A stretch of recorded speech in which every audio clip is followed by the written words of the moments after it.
ഇന്നത്തെ ആത്മീയത എന്ന് പറയുന്നത്, അല്ലെങ്കിൽ ഇന്നത്തെ റിലീജിയൻ നമുക്ക് നൽകുന്നത് അനുഭൂതിയാണ്, അല്ലാതെ ആത്മീയതയല്ല. അനുഭൂതി വേറെ, ആത്മീയത വേറെ. അതുകൊണ്ട് എന്താ, ഇന്ന് എവിടെ ചെന്ന് കഴിഞ്ഞാലും അനുഭൂതിയാ. മീറ്റിങ്ങുകൾ, ഇവിടെ എന്തെല്ലാം മീറ്റിംഗ് നടക്കുന്നു, എന്താ കൊടുക്കുന്നത്?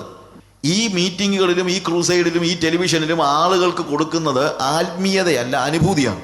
എന്താ, എണീറ്റ് നിന്നിട്ട് ലൈറ്റിൻ്റെ വെട്ടവും അതും ഇതും എല്ലാം കൂടെ ഒരു മായിക പ്രപഞ്ചം ഉണ്ടാക്കിയിട്ട് ഹൂ എന്ന് പറയുമ്പോഴത്തേക്ക് എല്ലാവരും കൂടെ താഴെ വീഴുന്നൊക്കെ എന്തോന്നാ? ഇത് ആത്മീയമാണ്, അതൊരു അനുഭൂതിയാണ്. ആ അനുഭൂതികളുടെ ലോകത്ത് നിന്നുകൊണ്ട് അല്ല പോൾ സംസാരിക്കുന്നത് മനസ്സിലാക്കണം. പോൾ പറയുന്നത് റിയാലിറ്റിയാണ്. ഞങ്ങൾ വീണ് കിടക്കുക, ഞങ്ങൾ കഷ്ടം അനുഭവിക്കുകയാണ്, ഞങ്ങൾ ഉപദ്രവം അനുഭവിക്കുന്നു, ഞങ്ങൾക്ക് അങ്ങനത്തെ അവസ്ഥ, അതായത് അത് റിയാലിറ്റിയാണ്. ഞങ്ങൾ പട്ടിണി കിടക്കുന്നു. പട്ടിണി ഒരു റിയാലിറ്റിയാണ്, പട്ടിണി ഒരു അനുഭൂതി, പട്ടിണി ഒരു മായയൊന്നും അല്ലല്ലോ. ആണ്, പട്ടിണി കിടന്നാൽ മായയൊന്നും അല്ല, പട്ടിണി കിടന്നാൽ തീർച്ചയായിട്ടും അതൊരു റിയാലിറ്റിയാണ്. അപ്പോൾ റിയാലിറ്റിയെ മാറ്റി നിർത്തിക്കൊണ്ടല്ല പോൾ പറയുന്നത്, നിങ്ങൾ മനസ്സിലാക്കണം. നമ്മുടെ ഈ കഷ്ടങ്ങൾ, പ്രയാസങ്ങൾ, പ്രതിസന്ധികൾ, നമ്മുടെ പരിശോധനകൾ, ഈ വക കാര്യങ്ങളെല്ലാം നമ്മുടെ ജീവിതത്തിൽ മായയല്ല എന്ന് നിങ്ങൾ അറിയണം. ഇറ്റ് ഈസ് എ റിയാലിറ്റി, അത് റിയാലിറ്റിയാണ്. പക്ഷെ ആ റിയാലിറ്റിയിൽ അത് നമ്മുടെ ജീവിതത്തിൽ വരുമ്പോൾ നമ്മൾ അതിലൂടെ കഷ്ടത സഹിഷ്ണുതയെയും, സഹിഷ്ണുത സിദ്ധതയെയും, സിദ്ധത പ്രത്യാശയെയും, സിദ്ധതയുടെ അപ്പുറത്തെ അവസ്ഥയിലേക്ക് പോവുകയാണ്. കഷ്ടതയിൽ നിന്ന് നമ്മൾ സഹിഷ്ണുത പഠിക്കുന്നു. സഹിഷ്ണുത പഠിച്ച് കുറെ കഴിയുമ്പോഴത്തേക്ക് സിദ്ധത എന്ന് പറയുന്നത് ക്യാരക്ടർ എന്നുള്ള വാക്ക് ഉപയോഗിച്ചിട്ടുണ്ട് ചില ട്രാൻസ്ലേഷൻസിൽ. ക്യാരക്ടറിൻ്റെ പ്രത്യേകത ഉണ്ടല്ലോ. ക്യാരക്ടർ എന്ന് പറഞ്ഞു കഴിഞ്ഞാൽ അങ്ങനെ വിട്ടുപോകുന്നതല്ല, നീങ്ങിപ്പോകുന്നതല്ല. If you sow a thought you reap a deed, and if you sow a deed you reap a habit, and if you sow a habit you reap a character. ഒരു ചിന്ത നിങ്ങൾ വിതയ്ക്കുകയാണെങ്കിൽ നിങ്ങളൊരു പ്രവൃത്തി കൊയ്യുന്നു, പ്രവൃത്തി വിതയ്ക്കുകയാണെങ്കിൽ ശീലം കൊയ്യുന്നു, ശീലം വിതയ്ക്കുകയാണെങ്കിൽ ക്യാരക്ടർ, സ്വഭാവം കൊയ്യുന്നു. അപ്പോൾ ഇത്രയും പ്രോസസ്സിലൂടെ കടന്നു പോയിട്ടാണ് ഒരു ക്യാരക്ടർ ഉണ്ടാകുന്നത്. അപ്പോൾ കഷ്ടത നമ്മുടെ ജീവിതത്തിൽ സഹിഷ്ണുത ഉണ്ടാക്കുന്നു. സഹിഷ്ണുത ഒരു ക്യാരക്ടറായി വരുമ്പോഴാണ് അതിനെ നമുക്ക് എന്ത് ചെയ്യാൻ പറ്റുന്നത്? സിദ്ധത എന്ന് പറയുന്നത്. ആ സിദ്ധത പ്രത്യാശയെയും, ഫെയ്ത്ത്, ഹോപ്പ് എന്നുള്ള വാക്ക്, കോൺഫിഡൻസ്, വരാൻ പോകുന്നത് എന്താണോ അതിനെപ്പറ്റിയുള്ള ഒരു കോൺഫിഡൻസ് എന്നുള്ള അർത്ഥത്തിലാണ് അവിടെ ആ വാക്ക് ഉപയോഗിച്ചിരിക്കുന്നത്. വരാൻ പോകുന്നത് എന്താണോ അതിനെക്കുറിച്ചുള്ള ഒരു കോൺഫിഡൻസ്, പ്രത്യാശ. ആ വാക്യങ്ങളൊക്കെ നമ്മൾ വായിക്കുന്ന സമയത്ത് റോമാലേഖനം തന്നെ 5-ാമത്തെ 2-ാം വാക്യത്തിൽ നാം ദൈവ തേജസ്സിന്റെ പ്രത്യാശയിൽ പ്രശംസിക്കുന്നു. നോക്ക്, 3-ാം വാക്യത്തിലാണ് റോമാലേഖനത്തിൽ നമ്മൾ പറഞ്ഞ വാക്യത്തിന് നേരെ മുകളിൽ തന്നെ പ്രത്യാശയെക്കുറിച്ച് സംസാരിച്ചിട്ടുണ്ട്. റോമാലേഖനം 5-ാം അധ്യായം അതിൻ്റെ 3-ാമത്തെ വാക്യമാണ് നമ്മൾ വായിച്ചത്. അത് തന്നെയല്ല, കഷ്ടത സഹിഷ്ണുതയെയും, സഹിഷ്ണുത സിദ്ധതയെയും, സിദ്ധത പ്രത്യാശയും ഉളവാക്കുന്നു എന്ന് അറിഞ്ഞ്, സിദ്ധത പ്രത്യാശയും, അതിൻ്റെ മുകളിൽ പ്രത്യാശയെക്കുറിച്ച് പറഞ്ഞിട്ടുണ്ട്. എന്താണ്? നാം നിൽക്കുന്ന ഈ കൃപയിലേക്ക് നമുക്ക് അവൻ മൂലം വിശ്വാസത്താൽ പ്രവേശനം ലഭിച്ചിരിക്കുന്നു, നാം ദൈവ തേജസ്സിന്റെ പ്രത്യാശയിൽ പ്രശംസിക്കുന്നു. അപ്പോൾ കഷ്ടത സഹിഷ്ണുതയെയും, സഹിഷ്ണുത സിദ്ധതയെയും, സിദ്ധത പ്രത്യാശയെയും, ഏത് പ്രത്യാശ? തേജസ്സിന്റെ പ്രത്യാശ, ദൈവ തേജസ്സിന്റെ പ്രത്യാശ, കർത്താവ് തേജസ്സിൽ വെളിപ്പെടുന്നതിന്റെ പ്രത്യാശ, നമ്മിലേക്ക് അവൻ തേജസ് കൊണ്ടുവരുന്നതായ, ഇല്ലേ, നമ്മിൽ വെളിപ്പെടുവാനുള്ള തേജസ്, ഇത് പ്രത്യാശയാണ്.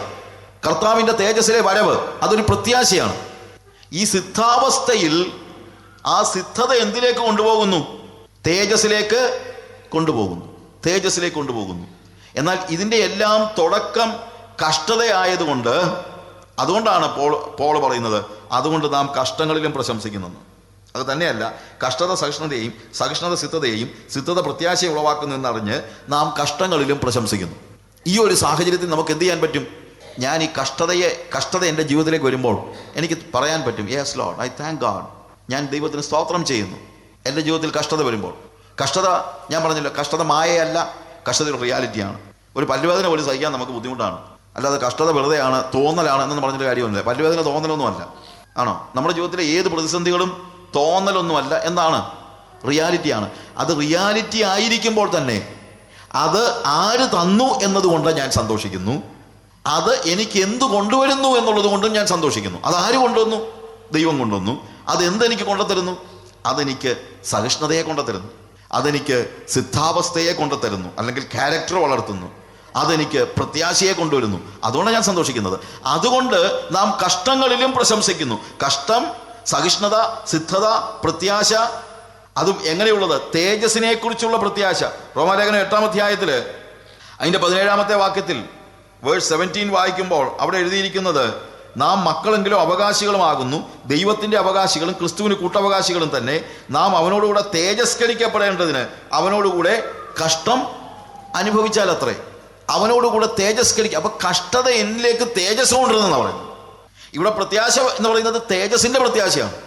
കഷ്ടത സഹിഷ്ണുത കൊണ്ടിരുന്നു, സഹിഷ്ണുത സിദ്ധത കൊണ്ടിരുന്നു, സിദ്ധത പ്രത്യാശ കൊണ്ടിരുന്നു. എന്ത് പ്രത്യാശ? തേജസ്സിന്റെ പ്രത്യാശ. അതുകൊണ്ട് ഇവിടെ 8-ാം അധ്യായത്തിൽ വരുമ്പോഴത്തേക്ക് അവിടെ പറഞ്ഞിരിക്കും, നാം അവനോട് കൂടെ തേജസ്കരിക്കപ്പെടേണ്ടതിന് അവനോടുകൂടെ കഷ്ടം അനുഭവിച്ചാൽ അത്രേ. നമ്മിൽ വെളിപ്പെടുവാനുള്ള തേജസ് വിചാരിച്ചാൽ ഈ കാലത്തിലെ കഷ്ടങ്ങൾ സാരമില്ല എന്ന് ഞാൻ എണ്ണുന്നു. പിന്നീട് റോമാലേഖനം 8-ാം അധ്യായം മുഴുവനും പറയുന്നത് നമ്മിൽ വെളിപ്പെടുവാനുള്ള തേജസ്സുമായിട്ട് റിലേറ്റഡ് ആയിട്ടുള്ള കാര്യങ്ങളാണ്. തേജസ്സുമായിട്ട്, നമ്മുടെ തേജസ്കരണവുമായിട്ട് ബന്ധപ്പെടുത്തിയുള്ള കാര്യങ്ങളാണ് പിന്നീട് എല്ലാം കാണുന്നത്. നമുക്ക് അതിനെക്കുറിച്ച് സമയം ഇല്ലല്ലോ പറയാനായിട്ട്. അപ്പോൾ പരിശോധന ആര് കൊണ്ടുവരുന്നു?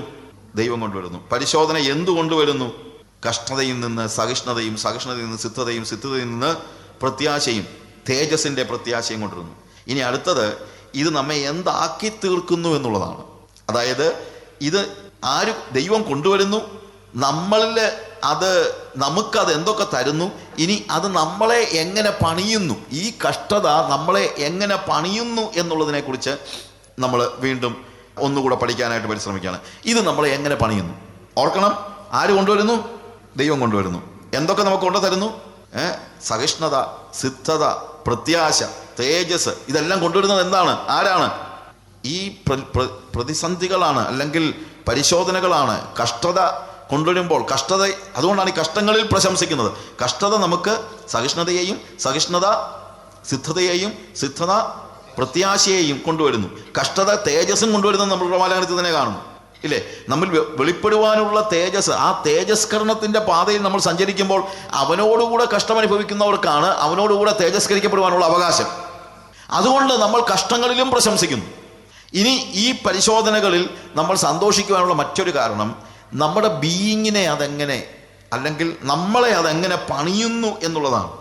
യാക്കോബിന്റെ ലേഖനത്തിലേക്ക് നമുക്ക് വീണ്ടും വരാം. നമ്മൾ വായിച്ചുകൊണ്ടിരിക്കുന്ന വേദഭാഗത്ത് തന്നെ 1-ാം അധ്യായത്തിൽ, യാക്കോബിന്റെ ലേഖനം 1-ാം അധ്യായം 2 മുതൽ 5 വരെയുള്ള വാക്യങ്ങൾ എന്ന് പറയുന്നത്, എൻ്റെ സഹോദരന്മാരെ, നിങ്ങൾ വിവിധ പരീക്ഷകളിൽ അകപ്പെടുമ്പോൾ നിങ്ങളുടെ വിശ്വാസത്തിൻ്റെ പരിശോധന സ്ഥിരത ഉളവാക്കുന്നു എന്നറിഞ്ഞ് അത് അശേഷം സന്തോഷമെന്നുവിൻ.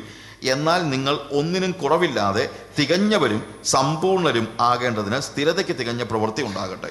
അതായത് നിങ്ങൾ ഒന്നിനും കുറവില്ലാതെ തികഞ്ഞവരും സമ്പൂർണരും ആകേണ്ടതിന്.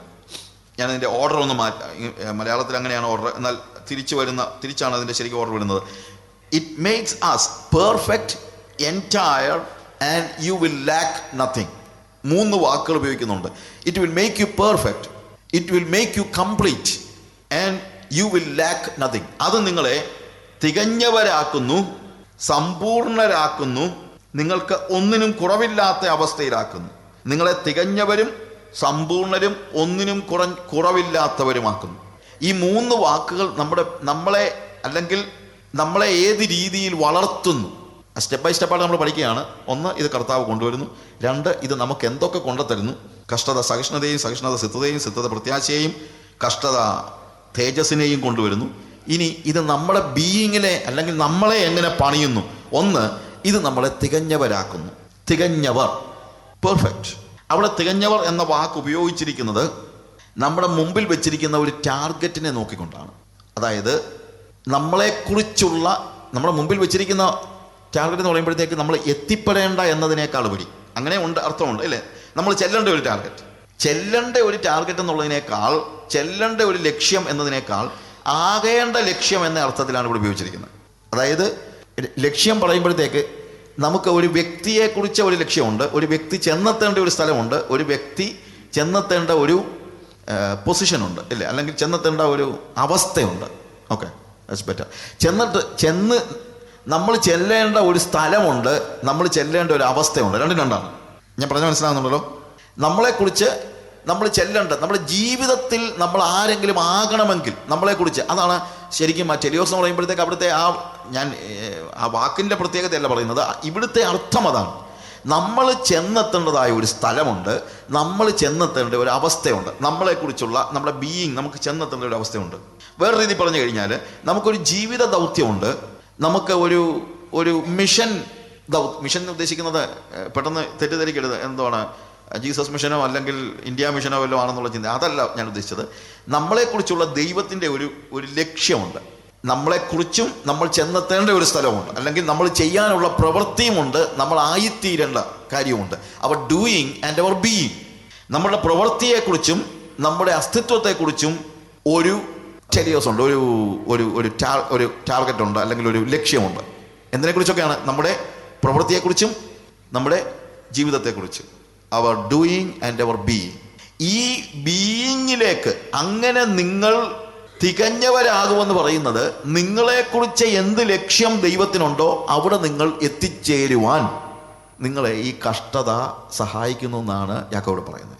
അഥവാ പരിശോധനകൾ, കഷ്ടത, പ്രതിസന്ധികൾ നിങ്ങളെക്കുറിച്ച് അത് നിങ്ങളെ തികഞ്ഞവരാക്കുന്നു. നിങ്ങൾ ആരാകണമോ ആ രീതിയിലാക്കുന്നു.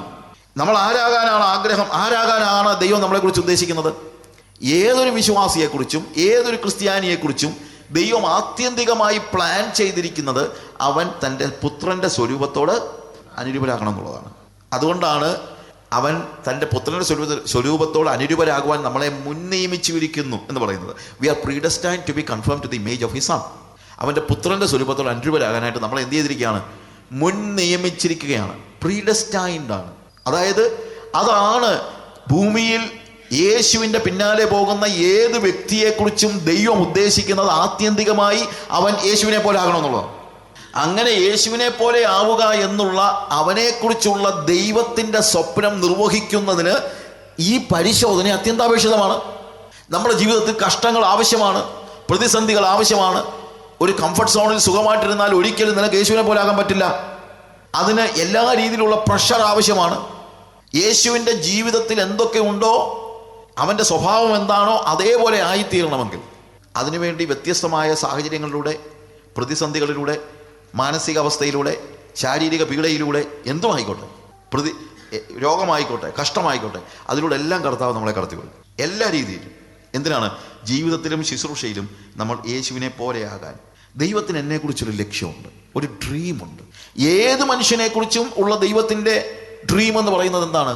അവൻ്റെ പുത്രൻ്റെ സ്വരൂപത്തോട് അനുരൂപരാകുക. എന്നാൽ ഓരോ മനുഷ്യരെക്കുറിച്ചും വ്യക്തിപരമായി വേറൊരു ഡ്രീം കൂടെ അവനുണ്ട്.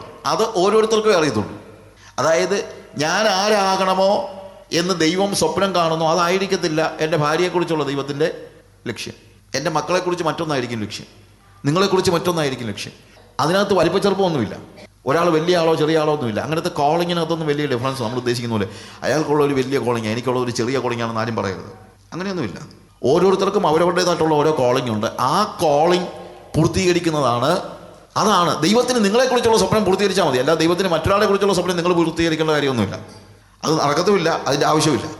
ഞാൻ ഒരിക്കൽ ബോംബെയിൽ കുറേ വർഷങ്ങൾക്ക് മുമ്പ് ഒരു മീറ്റിങ്ങിൽ യൂത്ത് ക്യാമ്പിന് പിള്ളേരെല്ലാം ബെന്നിഹീൻ്റെ വലിയ സ്റ്റോറിയൊക്കെ പറഞ്ഞിരുന്നപ്പോൾ ഞാൻ പറഞ്ഞു എനിക്ക് ബെന്നിഹീനും ഒന്നും ആകണ്ടാന്ന്. പിന്നെ അവർ ചോദിച്ചു അതെന്താ? ഞാൻ പറഞ്ഞു ഞാൻ ബെന്നിഹീനാകണമെങ്കിലും എനിക്കാകാൻ പറ്റത്തില്ലല്ലോ. എന്നോട് പറഞ്ഞു ഓ അതാ കാര്യമല്ലേ. അപ്പോൾ ഞാൻ പറഞ്ഞു അത് തന്നെയല്ല, എനിക്ക് ബെന്നിഹീനാകാൻ പറ്റത്തില്ല എന്നതുപോലെ മറ്റൊരു യാഥാർത്ഥ്യം കൂടെ ഉണ്ട്. ബെന്നിഹീൻ തലയും കുത്തി നിന്നാലും അയാൾ സാജു ആകത്തില്ല. ബെന്നിഹീനായാൽ മതിയെന്നേ, സാജു ബെന്നിഹീനാകണ്ട. ഞാൻ പറഞ്ഞ മനസ്സിലായല്ലോ. എനിക്ക് എൻ്റെ കോളിംഗ് ഉണ്ട്, എനിക്ക് ഞാനായാൽ മതി, എനിക്ക് വേറെ ഒന്നും ആകണ്ട. വേറെ ആകാൻ പരിശ്രമിച്ചാൽ അത് പരാജയമായിരിക്കും താനും. അത് ദൈവം എന്നെക്കുറിച്ച് ഉദ്ദേശിക്കുന്നില്ല. എന്നെക്കുറിച്ച് ദൈവത്തിനുള്ള സ്വപ്നം എന്താണ് അത് ഞാൻ തിരിച്ചറിയണം.